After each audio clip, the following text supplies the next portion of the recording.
sit and absorb. And there's a lot of wonderful advice there on how to go about meditation on the word grace. Well, today we're talking about something. The talk is, what's it all about? And there's a clue, a mysterious clue in that title that tells you what it is. Can anyone pick it up? I'll trust you. I was wanting a bit more mileage out of that one, but yeah, that's thank you, Wendy. So what's it all about? It. Now, I know it sounds terrible to call the great presence it, but it is. In the Bible, it's called I am. When Moses went up to the mountain and the burning bush, which we know is his I am self, and he said to that image, who are you? And it said, I am that I am. And once you get into a little bit of spiritual work, you think, yes, I am that. I am. That tree, I am a part of that tree.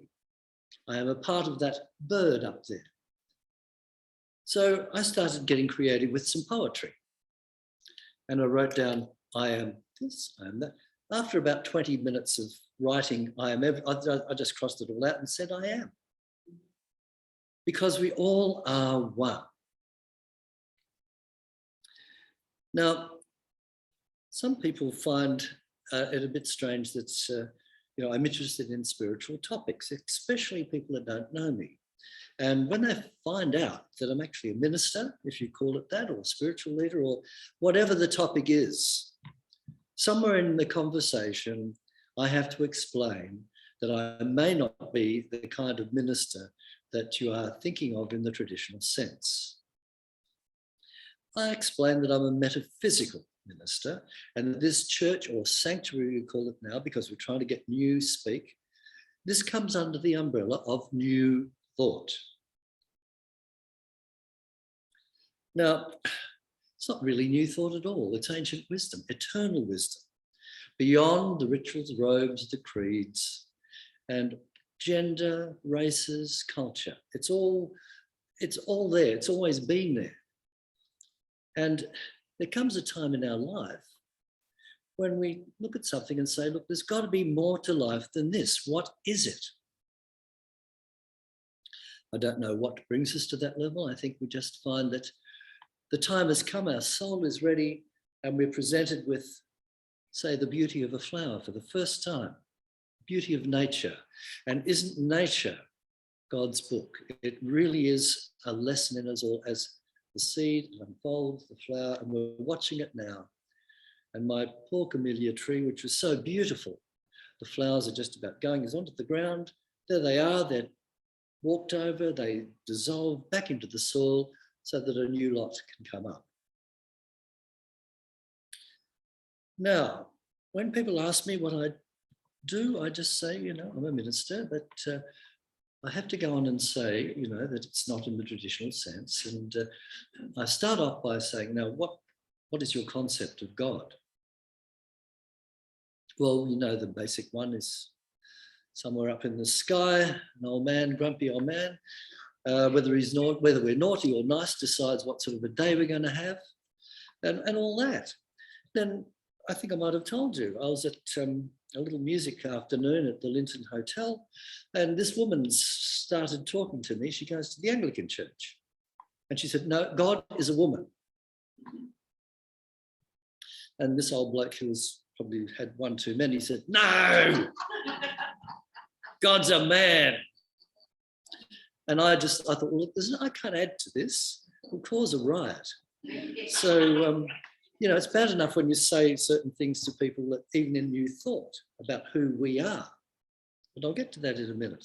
Now, there's 3 characteristics of unity here, and other groups as well, but oneness, flow, and manifestation. Another Trinity, body, mind, and spirit, Father, Son, Holy Ghost. First of all, let's put these 5 principles into categories of 1, 2, and 3. Seems to be a day for those sort of things, Leslie. Oneness, an emphasis on the human mind and its connection to God instead of a separation from God.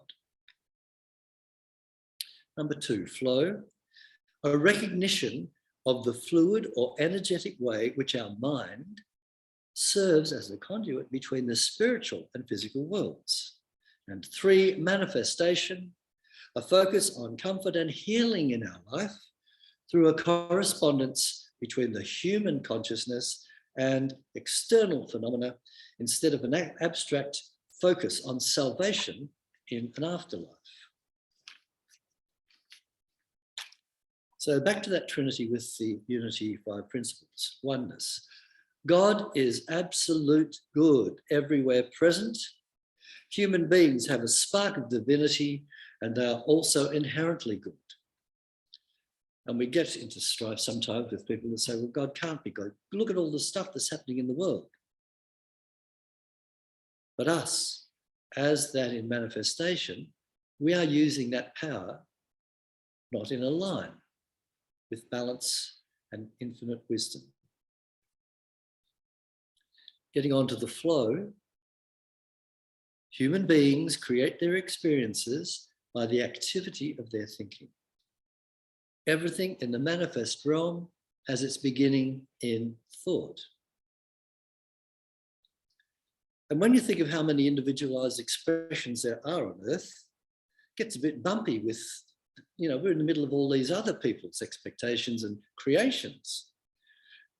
And I'm finding as I'm getting more into the spiritual awareness, I've realized that, okay, I can change things, but we're not isolated. We're not an island. We need one another.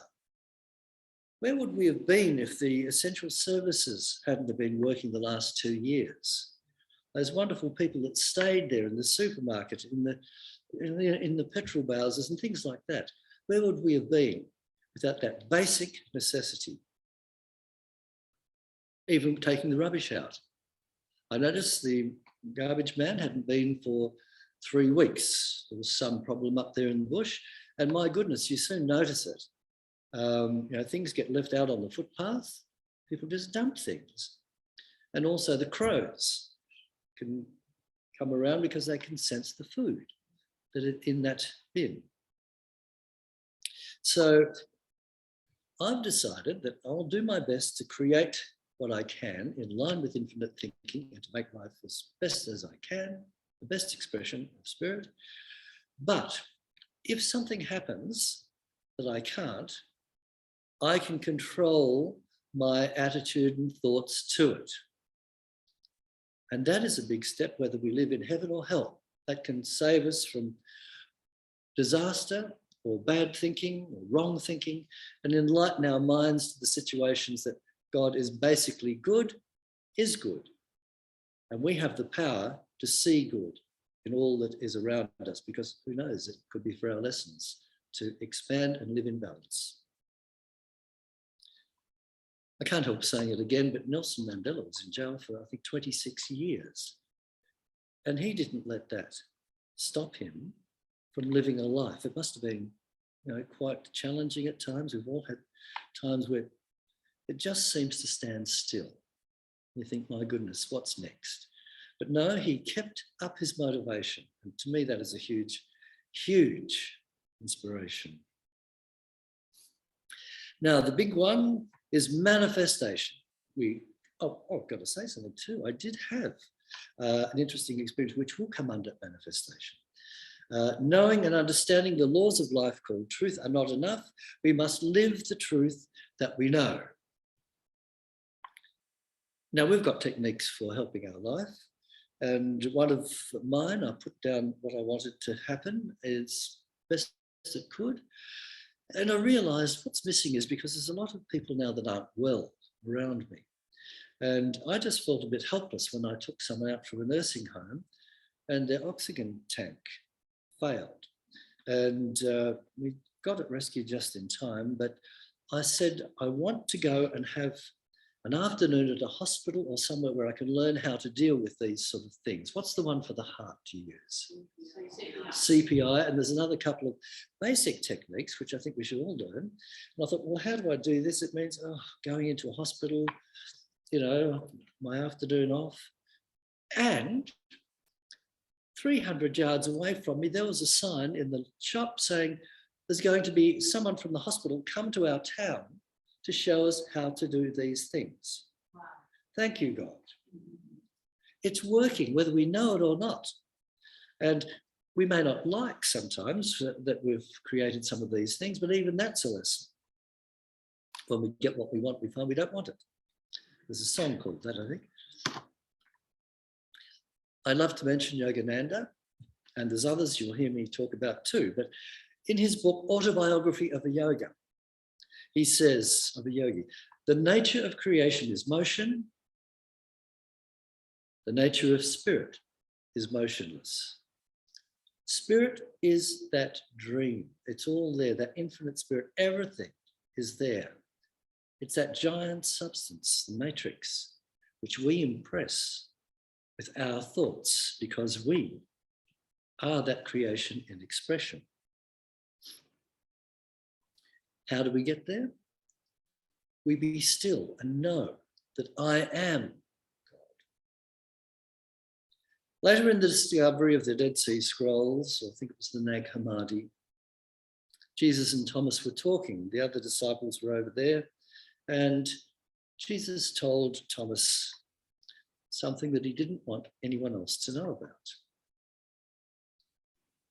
And I think I've pondered on this, and I get different answers at different stages of my life. But I think one of the things he may have said was that we are responsible for our own self. Now, that's why we need to have one another in harmony, live with one another in harmony. One goes, we all go. And this is a wonderful time of testing for that particular part of spirituality. So no one heard about it. The other disciples said, what did he say? What did he say? And Jesus said, I can't tell you. We find that when we're ready. You know, it's been in the interests of those in power in the past millennia, whether in politics, finance, or religion, to keep this power secret from people. To keep it to themselves, because we don't want everyone going off doing their own thing. So we say, you know, if you don't do that, you'll go to hell, or if you're good, you'll go to heaven. Isn't that nice? And that's been the way it's been for the majority of people. But even if this information was out in the open, we wouldn't see it till we're ready for it. It's been staring us in the face. Ever since I was born, it's been staring there, even in the Bible. You know, you look at the Bible metaphysically, which I'll talk about, it's there if you know how to see it and interpret it. If we're not ready to hear it, we won't get it. So it's in our consciousness when we're ready, that aha moment will tell us what it is all about. Metaphysically and metaphorically, metaphysically means the idea before the manifestation. And I get every chance I can to talk about the revealing word and the metaphysical Bible dictionary. Now we read, I'm going to just do a little story with that. We read in the books of Exodus how the children of Israel were in bondage in Egypt and Pharaoh would not let them go into freedom. And we learn of their escape from Egypt when they are found wandering for a time in wilderness till they reach the promised land.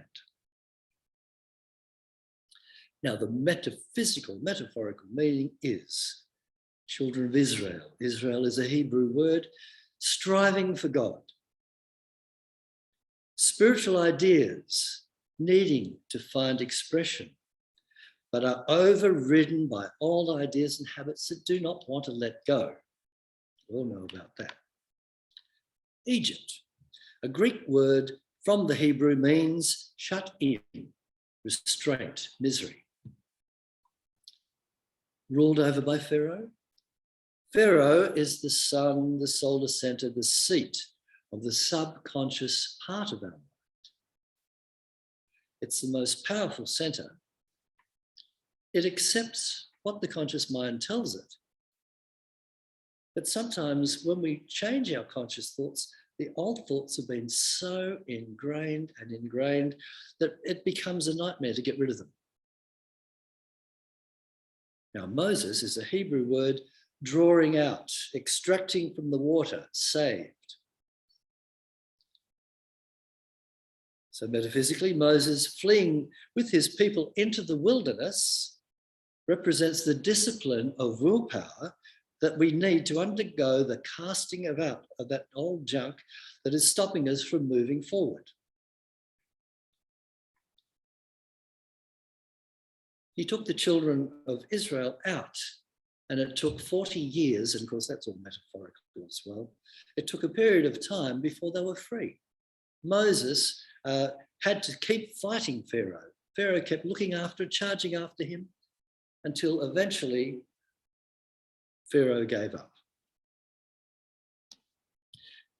Sometimes during this time, we get a word which some of you know here.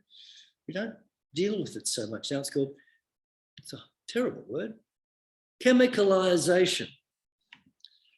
It's a dark night of the soul, which may take effort and time for those old thoughts to move.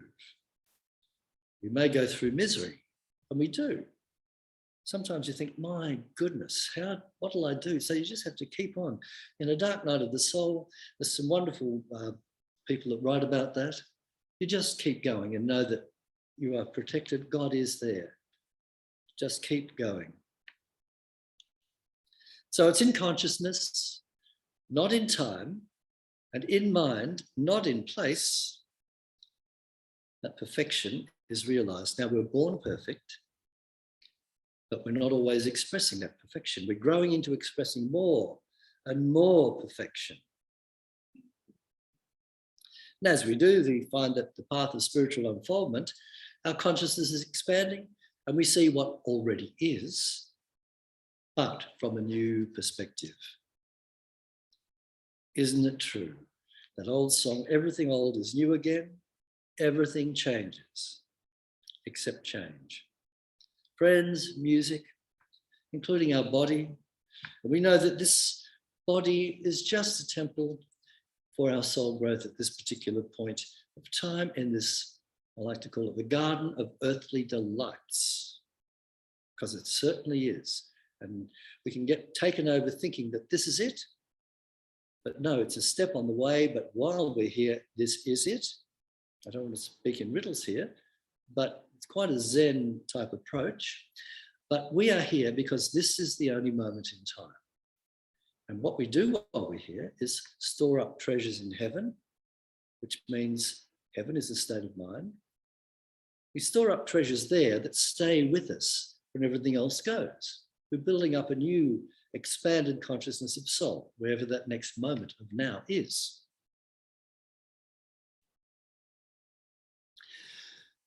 We don't have to strive to be spiritual, we already are. But quite often we become entangled in the illusions of the world. More so now for social media and other things, like who would have thought the word influencer would have meant something? Anyone can be an influencer if you're tech savvy. And some of the things that you see them using to sell to people are quite amazing. But it's enterprising, isn't it? So I think social media, for all the weird stuff it gets on it, I'm sure we're going to have some people that put something good on it. I don't know about you, but I've got 4 or 5 things I get daily by people that say, you know, a little spiritual saying. And the one I had this morning, which was sent every morning, it says, there must always be some distance between yourself and the phenomena that you perceive. When you are aware of your true self more than you are aware of the world, then somehow you have smoothly crossed over. Good morning, wishing you the most wonderful, beautiful, awesome and blessed day. It's always good to get, even though you may not be in the mood for it sometimes, but it's always there. And that's Peter. We had the Oneness group that meet here from time to time. He's got a group of people. I think some of you here get his material. Now, time's moving on. But I do want to cover this. If God is so magnificent, why would he want to create? Well, God experiences itself in its creation. And from the Gnostic Gospels, the Spirit who had this power gave birth and created nature's forms. So the great prodigality concealed in it might be revealed. Because of its compassion and unconditional love, it wished to bear such fruit, so it need not enjoy its abundant perfection alone. Reason reveals how faith in unseen powers was found in the seen and is owned by the unborn one.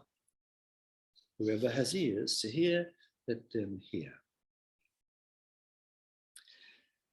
So, just about it, to sum up, it is whatever you want to call it. I know Cilla Black had a song, some of you may not know. What's it all about, Alfie? Some meetings, if you go to an AA meeting, I'm told, they encourage the people that go along to create a higher power, a name for it. They can call it anything. So what's it all about? And you can call a name and identify with that name. So for me, unity means a path of practical spirituality, not just for Sundays, but for all days. And so I give thanks for the wonderful teachings that we've been blessed to come across here in this life and in this building. So what's it all about? It's about unfolding and expressing more and more of that one presence and one power, which we are expressing here as we are right now. Thank you very much.